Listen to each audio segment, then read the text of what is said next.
Mr. Lutnick, you may recall that at last year's hearing, my very first question for you at that hearing was about staffing cuts at the National Weather Service and how I was concerned about the direction of the agency and basically its continued ability to protect public safety, which is a primary focus of what they do.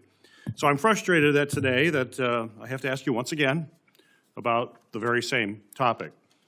As you may know, on March 6, a severe storm devastated southwestern Michigan, and it claimed the lives of 4 people.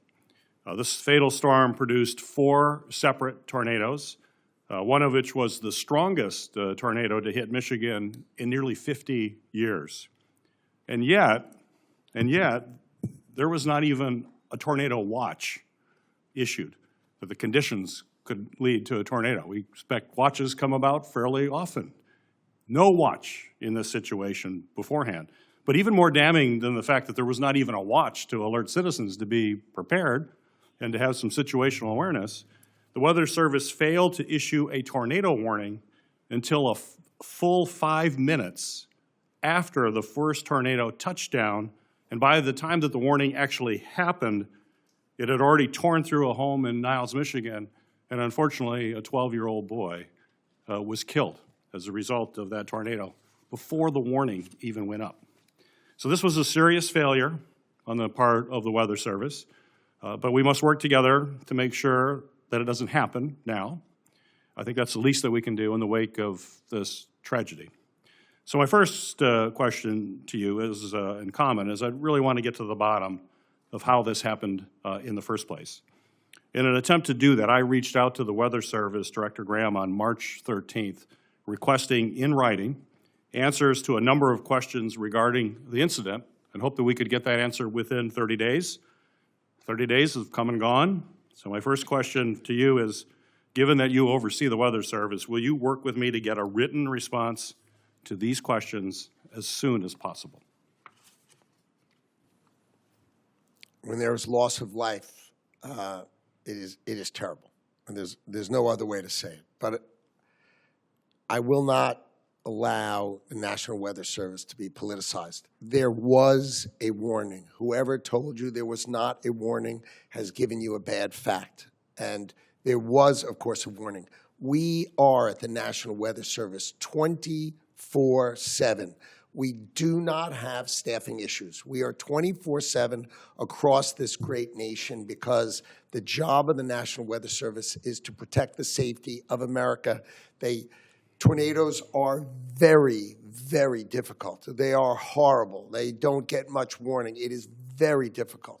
Right? So, the question, there was a warning. I mentioned there was a warning. It was 5 minutes after the tornado hit and after a young man, or a boy rather, was killed. There was no watch. But my question to you is, we want written answer. I want to get to the bottom of this. I'm about facts. I think you're about facts. I've always had those kinds of conversations. I'm just trying to get facts here. I'm not trying to politicize. This is something that we need to figure out. If there were problems or some oversight or whatever it may be, I don't know what it is. I don't want to speculate until I get facts. Will you get us those answers? That's all I ask. It's a very simple question. If I could get answers to the questions we're posed. If we both agree it's non-politicized, let's just get to the bottom of it. Let's do it together. Right. I'd be happy to do it with you and your staff and get together so that we can be better. There's nothing we can do about the past. We can be better. The National Weather Service is here to protect and defend us. So will we get those answers? Continue to do that. So does that mean you'll help me get those answers in writing as we've requested? I'm happy to work with you. I appreciate that. I appreciate it. Second, it's my understanding that the Weather Service is putting together an after-action report to analyze, obviously, what went wrong. They want to do a better job, too. I know the men and women of the Weather Service care deeply about their job. They're professionals and they care. Will you ensure that this report comes to fruition first, and further, do you commit to sharing it with Congress so then we can actually work on those next steps in a thoughtful, fact-based way? I'm happy to leave here, go back and examine where we are with respect to that report and have a conversation with you with respect to that report. Great, thank you. Lastly, it's my understanding that the Warn-On forecast, the agency's most cutting-edge modeling system, was not operational on March 6th due to resource constraints, is basically what we've been told. Either now or in a follow-up, would you please explain to the subcommittee what resources would be necessary to fully operationalize the warn-on forecast system as to why there was that shortfall, what we may have to do here in Congress to make sure that that doesn't happen in the future? I hear you, and I'll look into that when I'm not sitting next to you. I appreciate it. Secretary, when you, I passed time. Can I have one more question without objection, Mr. Chairman?